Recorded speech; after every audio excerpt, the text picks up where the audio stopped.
यहाँ पर श्री ऑटो एक कंपनी का दौरा किया है, महिला स्टाफ यहाँ पर 90% है, क्या दिशा निर्देश दिए हैं और सुरक्षा को लेकर किस तरह की कंपनी है? देखिए, आयोग ने एक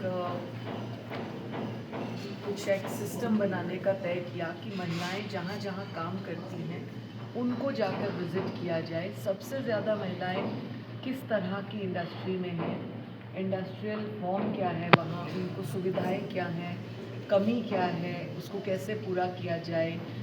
जो इंडस्ट्री ओनर्स हैं उनसे बात करके क्या लाइन अप किया जाए ताकि उनको पारिवारिक मानसिकता जो उनको तंग करती है उससे और इंडस्ट्री में काम करने से एक बैलेंस बने और एक महिला सुदृढ़ महिला बने। ये एक सोच के साथ हम निकले और हमने हरियाणा की कुछ इंडस्ट्रीज़ को चूज़ किया जिनमें महिलाएं काम करती हैं, डिफरेंट इंडस्ट्रीज़। जब बात आई फरीदाबाद की तो फरीदाबाद में हमने ऐसी इंडस्ट्री ये चूज़ की जिसमें आदमियों से लिंक काम है पर औरतें कर रही हैं।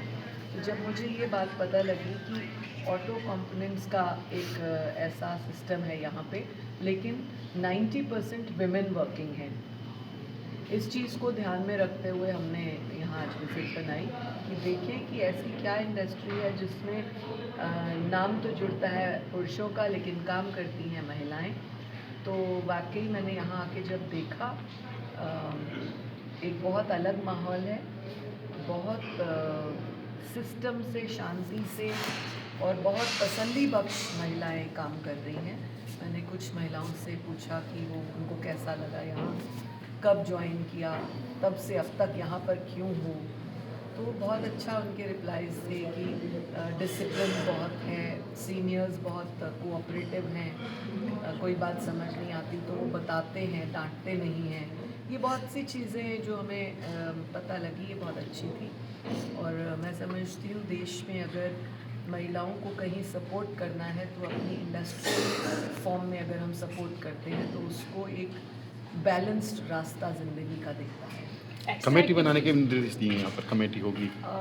हर इंडस्ट्री में आईसी कमेटी होती है, इंटरनल कंप्लेंट कमेटी। उस नाते हमने यहाँ पे पूछा है तो जो इन्होंने बताया कि इनका सजेशन बॉक्स भी है, कमेटी भी है, परंतु हमने थोड़ा सा उसमें चेंजेस बनाने के लिए इनको सुझाव दिए हैं जिससे इनके लिए भी इजी होगा और जो जो कमेटी मेंबर्स होंगे वो भी कुछ ना कुछ नया सीखेंगे। हमने विद इन अ मंथ और 2 इनको पॉश और पॉक्सो की लड़कियों को ट्रेनिंग देने के लिए डिसाइड किया कि हमारा एक सीनियर डीएसपी लेवल का अधिकारी आएगा जो साइबर क्राइम और इन चीज़ों की ट्रेनिंग इनको देकर जाएगा ताकि जो बच्चियां काम करती हैं उनके साथ कभी भी लाइफ में दिक्कत ना आए। एक्स्ट्रा एक्टिविटीज़ के लिए भी निर्देश दिए हैं, महिलाओं से रिलेटेड मनोरंजन के लिए। वचन कीर्तन भी एक्चुअली हमने ये देखा जब पूरे देश का हम भ्रमण करते हैं कमीशन के नाते, हरियाणा के बाहर भी, तो हमने देखा है कि जो नई जनरेशन है वो अगर कोई मान लीजिए उत्तराखंड का है और वो बिहार में काम कर रहा है या कर रही है तो उसको अपना कल्चर नहीं पता लगता, वो शुरू से ही घर से निकल गई तो कल्चर नहीं मालूम।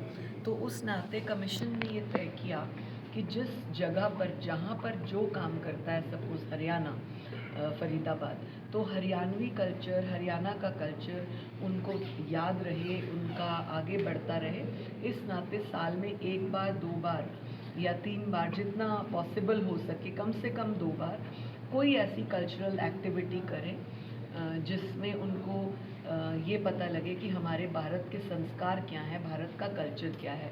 दिनों दिन हम देख रहे हैं कि जो हमारे पास शिकायतें आती हैं उनमें बच्चे अपना कल्चर भूल जाते हैं, वो गलत दिशाओं में चले जाते हैं, काम करते हुए भी वो किसी ना किसी के साथ गलत रास्तों पे एंगेज हो जाते हैं। महिलाएं कहीं कहीं हनी ट्रैपिंग कर लेती हैं, लड़के कहीं कहीं अलग दिशा में जाकर लड़कियों को ट्रैप कर लेते हैं। ये सब ना हो, अपने कल्चर और व्यवहार से जुड़े रहें, इसलिए हमने ये तय किया। इनकी कई जगहों पर इंडस्ट्रीज़ हैं जो मुझे मिस्टर अग्रवाल ने बताया और हम लोगों ने बैठ के, इनके सीनियर्स ने हमारे साथ बैठ के ये तय हमने किया कि जहाँ जहाँ इनकी देश में इंडस्ट्रीज़ हैं वहाँ जाके उस तरह के कल्चर को हम ज़िंदा रखें, याद करें, प्रमोट करें।